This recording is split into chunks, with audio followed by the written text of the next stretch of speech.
Continuamos con nuestro estudio en Hechos. La semana pasada hablamos sobre la importancia, lo que es estar alineados a la voluntad del Señor.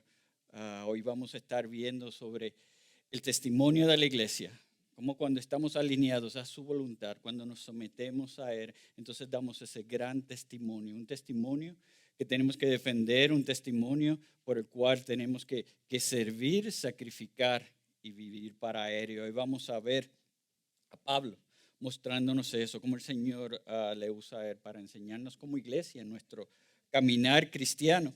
Así que si quieren ir buscando, vamos a estar viendo hoy el final del capítulo 21, Hechos, versículos 17 al 36. Pero antes de ir ahí, quisiera comenzar con una cita del pastor Charles Spurgeon como una introducción al mensaje de hoy. Algo que él decía mucho era que Satanás siempre odia la comunión cristiana. Dice, es su política mantener cristianos aparte. Eso es lo que él busca, lo que él desea. Dice, cualquier cosa que pueda separar a los santos del uno al otro es en lo que él se deleita. Él le da mucha más importancia a las relaciones piadosas que nosotros mismos. Fíjese, como para él busca más sobre eso. Dice, dado que la unión hace la fuerza, él hace todo lo posible para promover separación. Él sabe lo importante que es la unión de la iglesia. Por lo tanto, él busca de todas maneras de buscar destrucción, pleitos, desunión entre la iglesia. Dice, hace todo lo posible para promover la separación.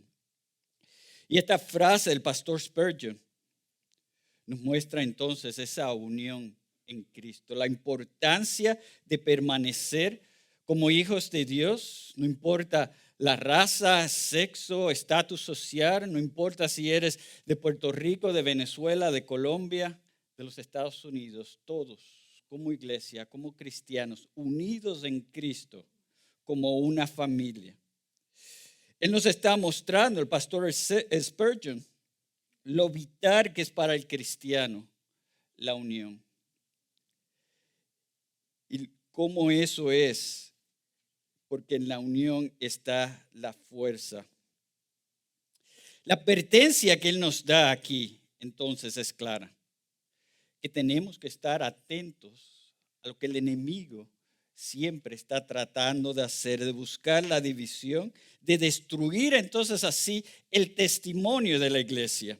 Lo que nosotros mostramos como en nuestra manera de ser y en esa unión mostramos el evangelio. Esto entonces nos debe de incitar a hacer todo lo posible como hermanos para mantener esa unidad. Entre cristianos aquí en IBC, pero también como la iglesia global. Sin embargo, como también dice el pastor Spurgeon, buscar la unión a expensas de la verdad es traición al Señor. La advertencia entonces vemos que es clara. Que estemos unidos, que estemos defendiendo el testimonio, pero cuidado con renunciar a la verdad, a las sanas doctrinas a expensa de la unidad. Si te fijas entonces, esto nos muestra que tenemos que sacrificar muchas veces, que tenemos que estar dispuestos a veces hasta a soportar abusos, que es para la unión. Es entender que Jesús se separó de la perfecta comunión de su Padre para venir a estar entre nosotros, vivir la vida que tú y yo no podemos, morir y resucitar, para así que haya la unión con Dios los unos a otros, y ese es nuestro testimonio. Esto es lo que vemos claramente y hemos estado viendo en el ministerio del apóstol Pablo. Desde que él fue convertido hasta su llegada a Jerusalén, hemos visto su amor a Jesús y en eso también su amor a la iglesia, a los cristianos, gentiles y judíos, todos unidos en él. Y así es que continuamos viendo en este pasaje. Y lo vamos a ver primero en la sumisión de Pablo a la iglesia, versículos 17 al 26. y también el sufrimiento de Pablo por la iglesia, versículos 27 al 36. Y por eso como tema principal vamos a ver su entrega por el testimonio a la iglesia. Por lo tanto, sígueme, que vamos a estar en Hechos 17. Como dije, estamos terminando el capítulo 21, Hechos 21, versículos 17 al 36. Pero antes de ir ahí, oremos al Espíritu de Dios que nos guíe, que nos dé entendimiento en la palabra de Dios. Padre, te damos gracias por la iglesia que tú nos has dado, por la revelación, Padre, que tú le has dado a los tuyos. Como de esa manera es que tú nos muestras quién tú eres, quiénes somos y cómo podemos ver, Señor, nuestra desesperada necesidad de un Salvador. Te pedimos, Señor, que tú uses ahora tu palabra para eso mismo. Para aquellos que son tuyos, que puedan estar en una más íntima comunión. Aquellos que no, Padre, yo te ruego que utilices tu palabra, que sea tu espíritu abriendo sus ojos, guiándolos a ti, recibiendo la convicción que necesitan para que haya confesión, para que pongan su fe en el sacrificio de Cristo Jesús. Que sea tu espíritu, Señor, moviéndose en cada uno de los que están aquí hoy presentes, Señor. Danos entendimiento y utilízame a mí como ese vaso tuyo, Señor, para llevar tu verdad. Te amamos siempre, te lo pedimos en Cristo Jesús. Amén. Como les dije, el primer punto que vamos a estar viendo es la sumisión de Pablo a la iglesia, versículos 17 al 26. Y comienza así. Lucas dice, cuando llegamos, y estaba hablando de él, de Pablo, de los discípulos, a Jerusalén, los hermanos nos recibieron con regocijo.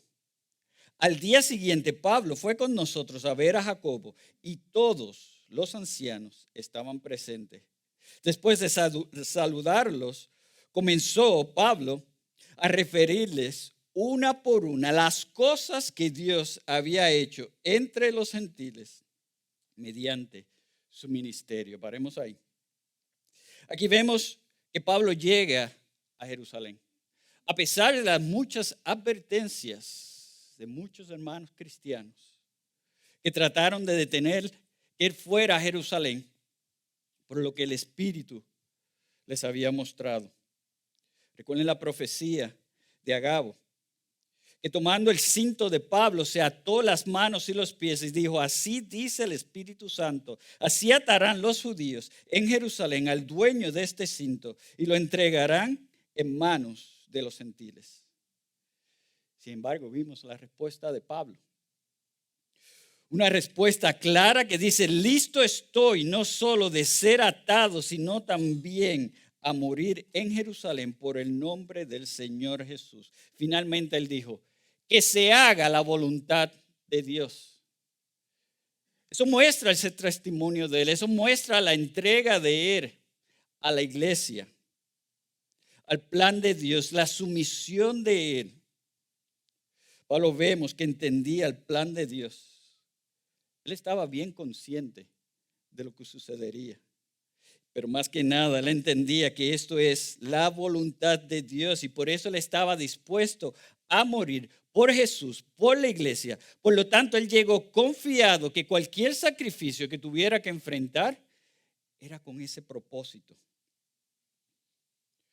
Como vemos, llega a Jerusalén y lo reciben los hermanos con gozo. Pablo se reúne con Jacobo y está hablando aquí del hermano de Jesús y con otros ancianos de la iglesia. Y nos encanta leer eso, ¿verdad? Ver que aún después que los apóstoles habían salido de Jerusalén, hay otros que tomaron el lugar de ellos, que el Señor puso a otros líderes ancianos a guiar las ovejas en Jerusalén. Y eso es a pesar de la persecución que estaba sucediendo. Según el texto, sabemos que una de las razones que Pablo está yendo a Jerusalén es para llevar la ofrenda de los gentiles cristianos a judíos cristianos que estaban en necesidad. Y para Pablo eso era muy importante porque eso prueba esa unión, que no importa que sean gentiles o judíos son una iglesia y que se ayudan unos a otros, muestra la unidad de ellos en Cristo. Entonces vemos como él ha hecho ya antes, que da un reporte a la iglesia de su último viaje misionero. Habla de las grandes cosas que Dios ha estado haciendo, en especial en los gentiles. Fíjense que dice que les dijo una por una, que fue en detalle que Pablo les estaba hablando de todo lo que había sucedido. Me puedo imaginar con el gozo que él lo contó. Cómo él les habló de todo lo sucedido, dándole la gloria a Dios, porque fíjate que él no está hablando aquí de cómo él fue atacado, de lo que él tuvo que soportar, de las veces que le rechazaron. Él tampoco está hablando aquí de las grandes cosas que yo hice como apóstol, no. Él habla precisamente de las cosas que Dios había hecho entre los gentiles. Pensemos aquí, ¿es así como nosotros servimos en la iglesia? ¿Es con esa misma intención que nosotros servimos, que lavamos baños, que ayudamos a los niños, que salimos como iglesia a evangelizar? Con ese gozo y con la intención de glorificar a Dios en todo, dependiendo en Él y haciendo lo que se nos ha mandado hacer. Es preguntarnos, ¿estoy sacrificándome por Cristo? ¿O me echo para atrás cuando recibo resistencia? Porque entiendes, si te molestas, si lo que dices es, ¿por qué están usando a ese hermano, a esa hermana? Cuando me pueden usar a mí, yo lo podría hacer mucho mejor que ellos. O si te ofendes cuando a alguien te critican o cuando le dan elogios a otros y no a ti, probablemente lo estás haciendo por orgullo. Y si es así, no lo estás haciendo para Dios, lo estás haciendo para ti. Cuidado entonces con buscar elogio, con buscar atención solo a ti. Y busca siempre la guía de Dios, apoyándote siempre en el poder de Él y dándole siempre la gloria. Porque todo lo que hacemos, todo lo que tenemos es de Él y por Él. Tenemos que apoyarnos en el único que nos puede capacitar y mostrar el camino. Continuemos. Pablo nos imaginamos que en su reporte habrá dicho en especial todo lo que sucedió en Éfeso. El largo tiempo que él pasó allí. Como allí él conoció a discípulos que habían oído, que no habían oído el Espíritu Santo. Sin embargo, que fueron salvos. Cuando él les habló, les habrá contado de su tiempo en Macedonia, en Grecia, cómo en Troas Dios resucitó a Eutico. Y de seguro les contó de la triste despedida en Mileto, en Tiro. Les habrá contado de Felipe, de sus hijas. En especial le habrá hablado de la profecía de Agabo, y para mí fue esa profecía y lo que ya en la iglesia estaban recibiendo y percibían en discernimiento, lo que causa entonces que los ancianos le digan lo que le dicen próximo. Fíjate cómo le dijeron, hermano, ya ves cuántos miles hay entre los judíos que han creído y todos son celosos de la ley. Se les ha contado acerca de ti que enseñas a todos los judíos entre los gentiles que se aparten de Moisés, diciéndoles que no circunciden a sus hijos ni observen las tradiciones. Primero le dicen cómo Dios está haciendo también una gran obra a través del pueblo judío. Como ahora hay miles entre los judíos que han creído a pesar de la persecución que hay. Pero después les dice algo que es confuso, ¿verdad? Les dice que los judíos que han creído son celosos de la ley. Nos preguntamos por qué el Espíritu Santo nos muestra esto. Porque Él está hablando ahora de estos nuevos cristianos que todavía practicaban tradiciones, costumbres de la ley de Moisés. Para mí es que ellos le están comunicando a Pablo la tensión que existe entre estos cristianos y lo que los judaizantes les están diciendo. Cómo esto está siendo una piedra de tropiezo para estos nuevos cristianos. Como vemos, ellos todavía practican las leyes ceremoniales. Y creen que Pablo está en contra de esto. Y usted dirá, pero no es así. ¿No es eso lo que Pablo enseña? ¿Que estamos libres de la ley de Cristo? Sí. Pero, y esto es clave aquí, esto es muy importante, la intención de las leyes ceremoniales y las tradiciones nunca fueron para la salvación. Esas son para la obediencia, la adoración a Dios. Entonces, participar en estas no es ofensa a Dios. Entienden, muchos, aún los apóstoles, practicaban algunas de estas costumbres. Pero otra vez, hay que recalcar que ellos no dependían de estas para la salvación. Ellos entendían que la salvación es solo en Cristo, en Jesús. O sea, no es que hubo dos sistemas de buscar el perdón para el pueblo, la ley y después Jesús. No, la salvación, el perdón de los pecados es en Cristo, es por gracia. Entonces, para Pablo esto era cultural y para los judíos cristianos. Piensa en lo que hemos visto en la vida de los apóstoles, incluyendo a Pablo. Y verás cómo ellos no estaban en contra de estas prácticas, de estas costumbres. Por ejemplo, probablemente la razón por la cual Pablo fue a Jerusalén en ese tiempo es porque en esos momentos era el tiempo de Pentecostés. También como estudiamos en el capítulo 3, vimos a Pedro, a Juan que iban a la oración en el templo. Recientemente en el capítulo 16 leímos cómo Pablo le dijo a Tito que se circuncidara, porque había en aquella región algunos que sabían que su padre era griego. Otra vez para no ser piedra de tropiezo a muchos que ya han creído. Pero también en el capítulo 18 estudiamos a Pablo mismo en Cencrea, que se hizo cortar el cabello porque había hecho un voto. Pablo sabía muy bien que Jesús abolió la ley. Recuerda, fue él quien se opuso a los judaizantes que exigían a los gentiles que se circuncidaran para la salvación. Sin embargo, otra vez, él no veía el practicar las leyes ceremoniales como una ofensa a Dios. En especial, él no quería ser una piedra de tropiezo para los cristianos débiles. Mira lo que él dice. Y este pasaje es clave. Primera de Corintios 9, 19 al 22.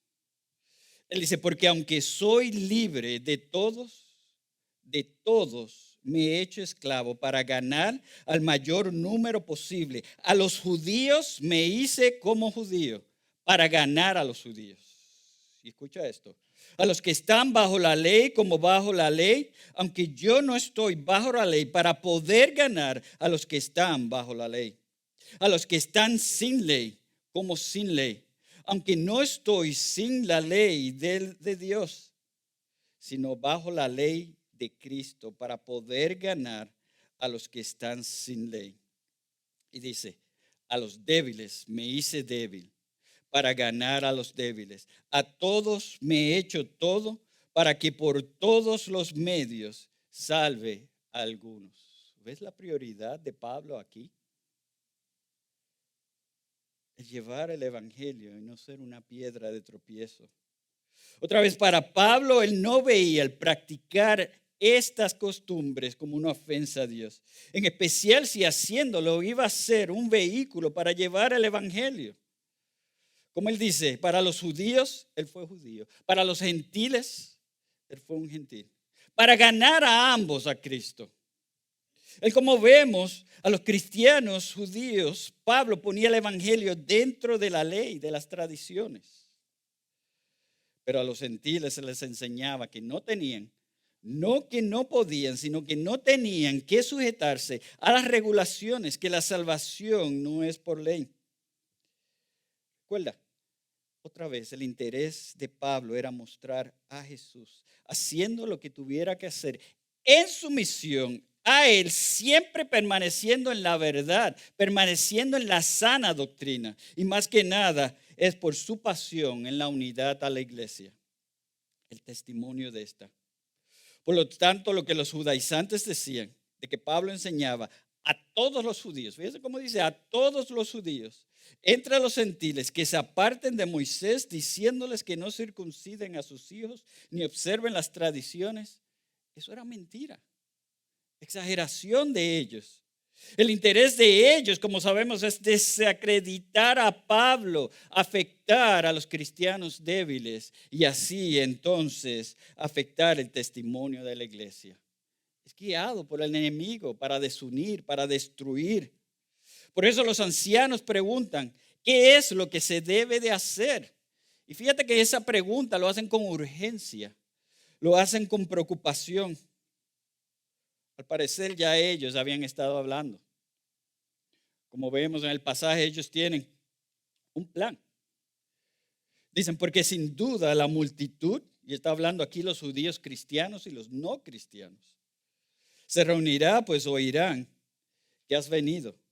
Por lo tanto, haz esto que te decimos. Tenemos 4 hombres que han hecho un voto. Tómalos y purifícate junto con ellos y paga sus gastos para que se rasuren la cabeza. Así todos sabrán que no hay nada cierto en lo que se les ha dicho acerca de ti, sino que tú también vives ordenadamente guardando la ley. Fíjense, vives ordenadamente guardando la ley. Fíjate también que ellos hacen distinción con los gentiles. Dice, pero en cuanto a los gentiles que han creído, nosotros le hemos escrito, habiendo decidido que deben abstenerse de todo lo que ha sido sacrificado a los ídolos, de sangre y de comer carne de animales estrangulados y de fornicación. Esto muestra claramente que la intención de ellos no era aparentar o apaciguar a los judaizantes, sino que era para los judíos cristianos, que era buscando la unidad de la iglesia, el avance del evangelio. La idea es que Pablo se una con estos 4 hombres que han hecho un voto. Fíjate entonces en todo lo que le piden que él tiene que hacer, porque no es solamente ir y hacer los votos.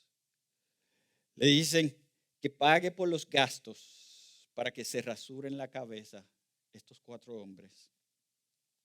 Eso era una costumbre de muchos judíos piadosos, aquellos que podían pagar por otros que no podían, pagar los gastos. Y esto no era poco dinero, porque si vamos a Números 6, 3 al 20, podemos ver lo que todo esto incluía. Incluía también el comprar animales para el sacrificio. Por eso expertos creen que hoy en día esto hubiesen costado de unos $1,000 a $1,500.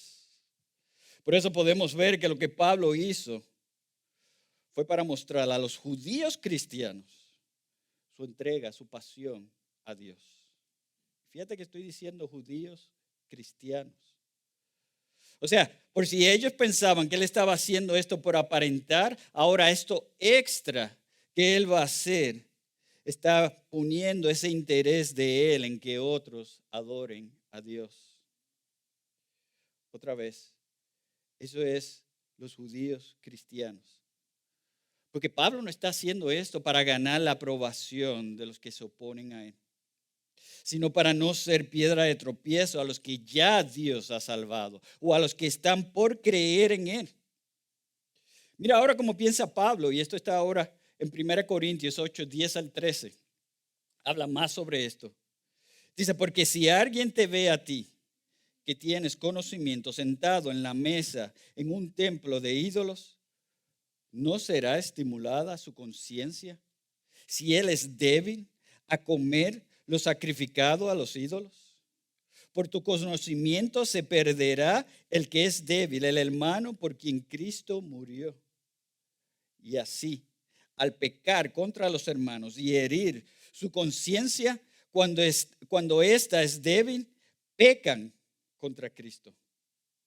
Por tanto, si la comida hace que mi hermano caiga en pecado, no comeré jamás para no hacer pecar a mi hermano. ¿Entiende? Hay los que dicen que lo que Pablo está haciendo es pecado, pero vemos aquí su intención, es para evitar que los hermanos pequen. Es para ayudar a aquellos que son débiles, caminar con ellos. Pablo estaba dispuesto a hacer lo que tuviera que hacer, permaneciendo siempre bajo la sana doctrina, honrando a Dios para mantener la unión de la iglesia. Otra vez, lo primordial para él era el avance del evangelio, la unión entre los hermanos, ayudar a sus hermanos cristianos, dirigirlos a Cristo. Por eso él, en sumisión a los ancianos, a la iglesia, pero más que nada a Jesús, él hace lo que le piden. Pablo tomó consigo a los hombres y al día siguiente, purificándose junto con ellos, fue al templo, notificando de la terminación de los días de purificación hasta que el sacrificio se ofreciera por cada uno de ellos. Iglesia, aquí vemos una gran enseñanza, porque estamos viendo nuestra responsabilidad por el evangelio. Cómo debemos estar dispuestos a sacrificar, a hacer cambios, siempre permaneciendo en la verdad, pero trabajando en la unión de la iglesia y para los hermanos. Por ejemplo, es perdonar, soportar las acciones de algunos hermanos. Como sabemos, algunos son más fáciles que otros. Es evitando chismes. Es afirmando a aquellos que hacen lo bueno, a aquellos que se preocupan por el evangelio, en vez de estar criticando. Esto incluye el someternos a las instrucciones de los líderes de la iglesia, siempre y cuando ellos estén en sumisión a Dios. Es practicar, por ejemplo, en las reuniones de miembros, escuchar, obedecer a los llamados, a fomentar la unión, a ayudar a un hermano que está en pecado, un hermano que está en disciplina. Es hacer y servir en las prioridades de la iglesia y hacer todo lo posible por no ser una piedra de tropiezo, sino alguien que edifique y ayude a otros. Pablo lo dijo muy bien en Colosenses 3, 2 al 14. Dice, entonces ustedes, como escogidos de Dios, santos y amados, revístanse de tierna compasión, bondad, humildad, mansedumbre y paciencia, soportándose unos a otros y perdonándose unos a otros. Si alguien tiene queja contra otro, como Cristo los perdonó, así también háganlo ustedes. Sobre todas las cosas, vístanse de amor, y mira cómo dice, que es el vínculo de la unidad. Por eso, como vimos desde el principio, Pablo está listo para ser atado, para morir en Jerusalén por el nombre del Señor Jesús. Pablo está dispuesto a sufrir por la iglesia, por el evangelio. Versículos 27 al 36. El texto dice, cuando estaban para cumplirse los 7 días, los judíos de Asia, al verlo en el templo, alborotaron a todo el pueblo y le echaron mano, gritando, hombres de Israel, ayúdennos. Este es el hombre que enseña a todos por todas partes contra nuestro pueblo la ley y este lugar. Además, incluso ha traído griegos al templo y ha profanado este lugar santo, pues anteriormente habían visto a Trófimo, el efesio, con él en la ciudad y pensaban que Pablo lo había traído al templo. Como era de esperarse, los enemigos de Pablo van a mentir, van a exagerar para desacreditarlo. Fíjate que dice aquí que son los judíos de Asia, o sea que vinieron desde Asia, probablemente Éfesos. Ellos dijeron, hombres de Israel, ayúdennos. Como si necesitaran ser rescatados. Es como decir, despierten, únanse a nosotros, que este Pablo no está de nuestro lado. La acusación, como ves, es directa. Ellos dicen que él enseña a todos, por todas partes, contra nuestro pueblo, la ley y este lugar, hablando del templo. Esto es lo mismo que los ancianos le dijeron a Pablo, que decían sobre él. Esas son las mentiras que siguen saliendo para destruir y causar desunión. ¿Entiende? Para ellos lo que Pablo enseñaba era destrucción en las creencias de ellos, de la que la salvación es por obras. Por eso fíjate lo desesperado que están, porque ellos añaden también que ha traído griegos al templo, que ha profanado el lugar santo.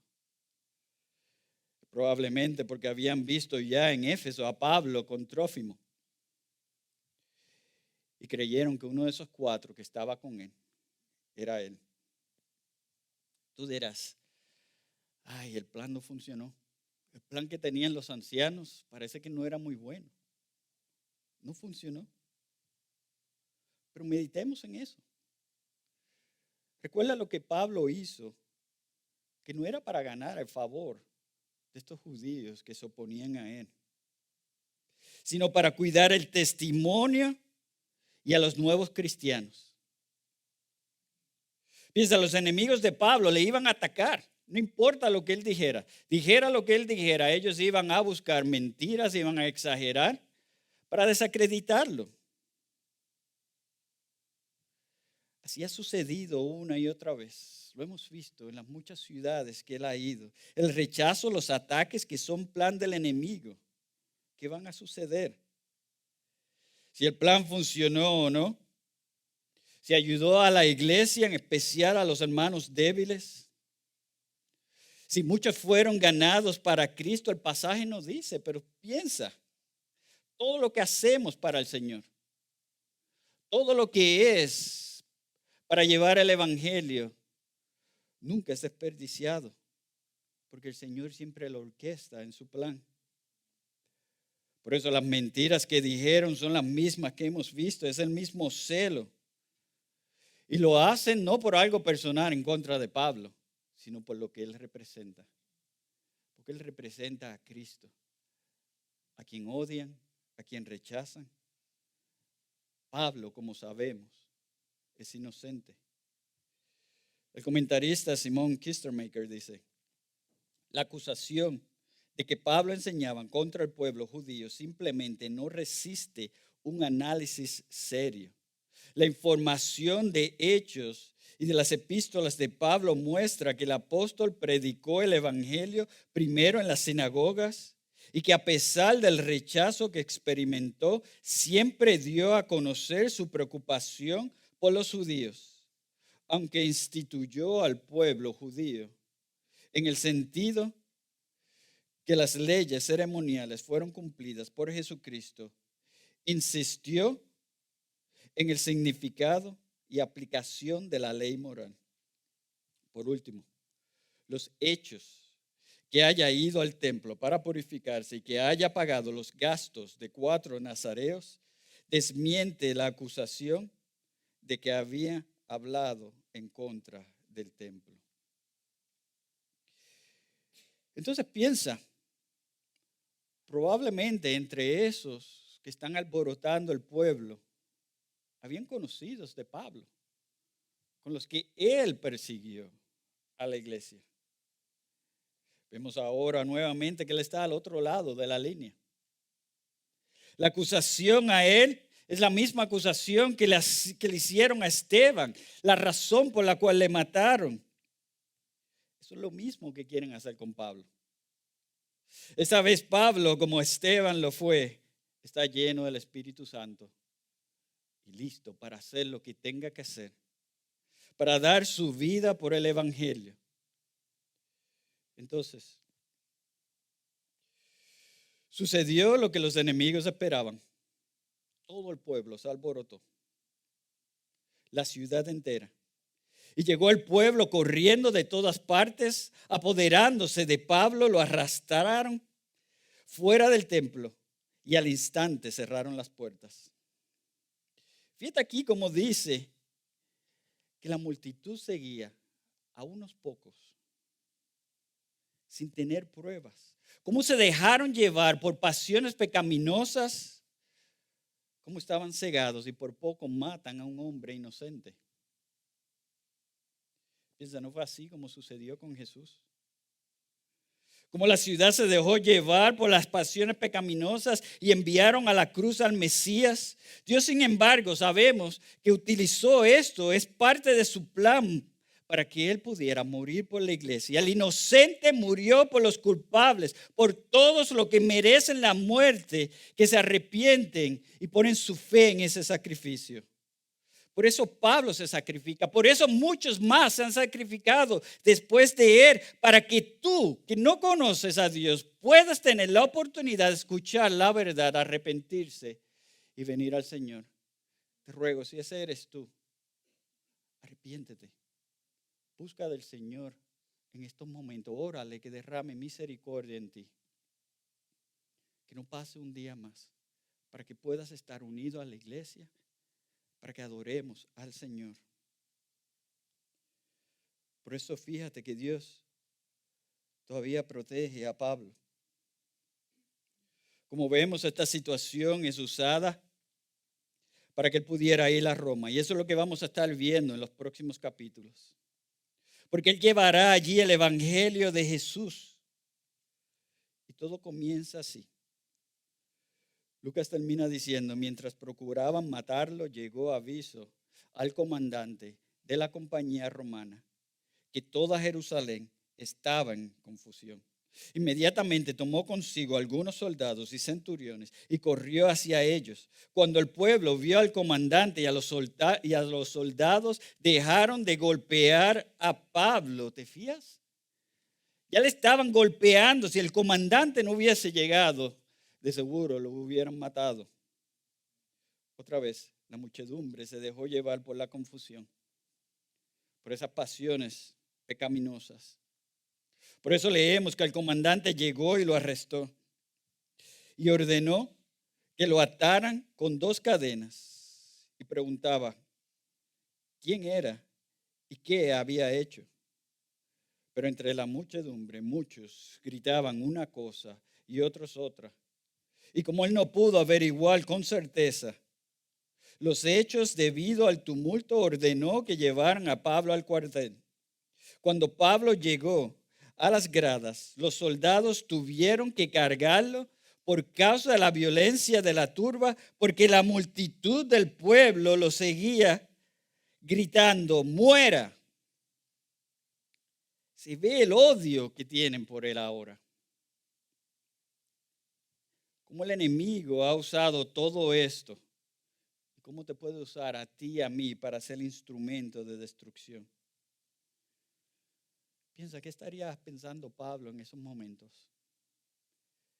Se habrá acordado de la profecía de Agabo, ¿verdad? De cómo él sería atado, encadenado, entregado a los gentiles. Yo creo que también se habrá dado cuenta que lo que está sucediendo es muy similar a lo que Jesús enfrentó en su muerte. Cuando la ciudad gritaba que lo crucificaran. Él habrá pensado, como dijo en 2 Corintios 1:5, porque así como los sufrimientos de Cristo son nuestros en abundancia, así también abunda nuestro consuelo por medio de Cristo. Eso habrá sido entonces consuelo para él, descanso. Aquí surge una importante transición en el libro de Hechos. Porque de ahora en adelante la misión de Pablo, aunque todavía es llevar el evangelio a los gentiles, va a ser ahora de una manera muy diferente. Porque va a ser ahora en cadenas. Pablo es arrestado y aunque Dios le protege para que no le maten todavía, él sin embargo permite que le pongan cadenas con un propósito específico. Es aquí donde vemos otra vez la soberanía de Dios. Cómo Él orquestra todo, aun nuestras aflicciones como parte de su plan para que Jesús sea exaltado, para que Él sea glorificado. Por eso en vez de quejarnos cuando estamos en pruebas, cuando hay aflicciones, orémosle a Dios que nos muestre, Padre, ¿cómo puedo exaltarte en el medio de esta aflicción? ¿Cómo puedo yo honrarte en lo que hago y mostrar el evangelio? ¿Cómo puedo yo dirigir a aquellos que son débiles y ayudarles, aun cuando esté sufriendo? Por ejemplo, si alguien habla mal de ti en el trabajo porque eres una persona recta, porque haces lo correcto, Pero dicen quizás que estás robando, que estás haciendo algo deshonesto. No desesperes. Protege tu reputación. Haz lo que tú puedas. Pero descansa en que la verdad prevalecerá. Descansa siempre en que Dios te va a proteger, te va a guiar. Habrán veces que hagas lo que hagas, te van a atacar. Habrán veces que hagas lo que hagas, van a botarte, van a sacarte de donde tú estás. Quédate tranquilo, porque lo que está sucediendo no está fuera del control de Dios y nunca lo ha estado. Él orquesta todo para bien. Es su plan que se desarrolla de acuerdo a su santa voluntad, usándote a ti y a mí. Estemos dispuestos entonces a sufrir por su causa, entendiendo que cuando sufrimos por Cristo, sufrimos con Cristo. Por eso cualquier aflicción muestra cuánto nosotros dependemos de Dios. Le deja ver a otros nuestro amor, nuestra sumisión a Él. Descansa entonces en su cuidado. Porque lo que está sucediendo es algo que Él permitió y tiene un propósito específico. Por eso, iglesia, vemos hoy otra vez cómo debe ser nuestro caminar cristiano. Como siempre debemos de promover la unión en Cristo para eficazmente hacer nuestro llamado, para testificar fielmente al mundo. Es entender que habrá oposición, pero que juntos podemos. Que enfrentamos batallas, que lloramos juntos, que reímos juntos, pero que es así como glorificamos a Dios como congregación. Es así como le agradecemos, es así como le adoramos como familia que somos en Cristo. Es lo que hace a una iglesia sana cuando somos un cuerpo, cuando estamos en un mismo espíritu, enfocados en lo mismo. Es así como hacemos a Jesús famoso. Y damos entonces ese poderoso testimonio al mundo entero. Algunos dirán, ellos están locos.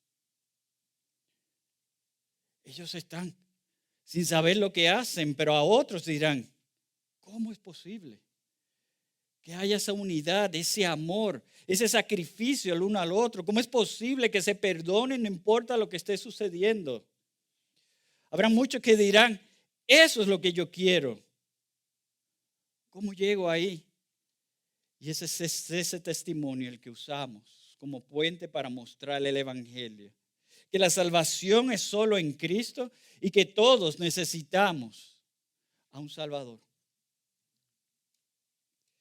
Por eso, cristianos, reconoce que vivimos en un mundo malvado. El príncipe de este mundo es Satanás, pero el que está en control y siempre está en control y siempre estará en control es Dios. Estamos en este mundo, pero no somos del mundo, ¿entiende? La voluntad de Dios es que estemos aquí por un corto tiempo para ser embajadores del evangelio. Pero eso va a provocar ataques. Eso va a provocar al mundo y nos atacarán. Lo que tenemos que recordar es la promesa que Dios nos ha dado como sus hijos. Que el sufrimiento es temporero. Porque cuando Cristo regrese, todo será restaurado. Primera de Pedro 5:10 dice, y después que hayan sufrido un poco de tiempo, el Dios de toda gracia, que los llamó a su gloria eterna en Cristo, Él mismo los perfeccionará, afirmará, fortalecerá y establecerá. Qué gran promesa, ¿verdad? Qué esperanza.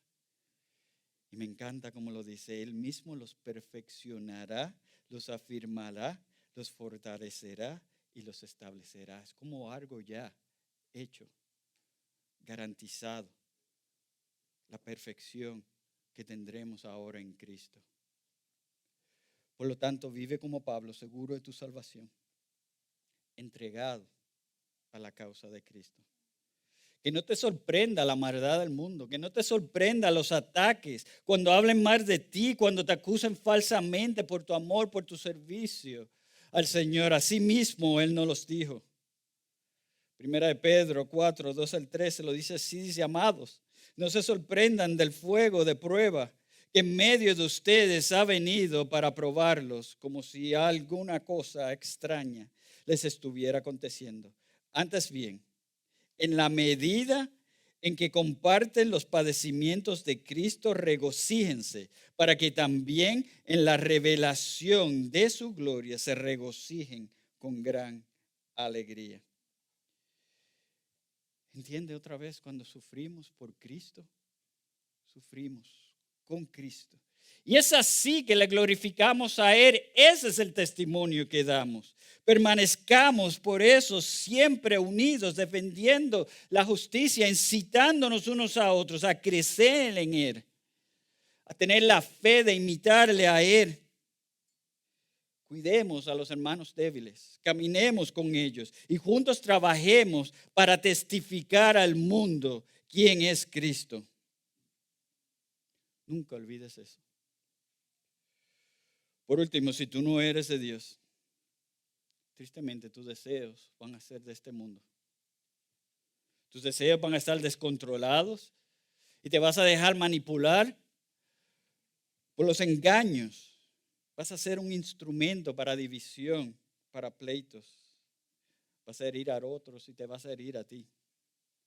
Y si no te arrepientes, vas a ser condenado eternamente. Por eso te ruego otra vez que busques la verdad, busques esa unión en Cristo. Él es el único camino al Padre. Él es la paz, el contentamiento. Arrepiéntete y confía en Él, no esperes. Si tienes alguna pregunta, si necesitas hablar con uno de nosotros, vamos a estar atrás. Pero que no pase un día más, que no pase un segundo más, sin que seas parte de esta familia espiritual. Amén. Oremos, iglesia.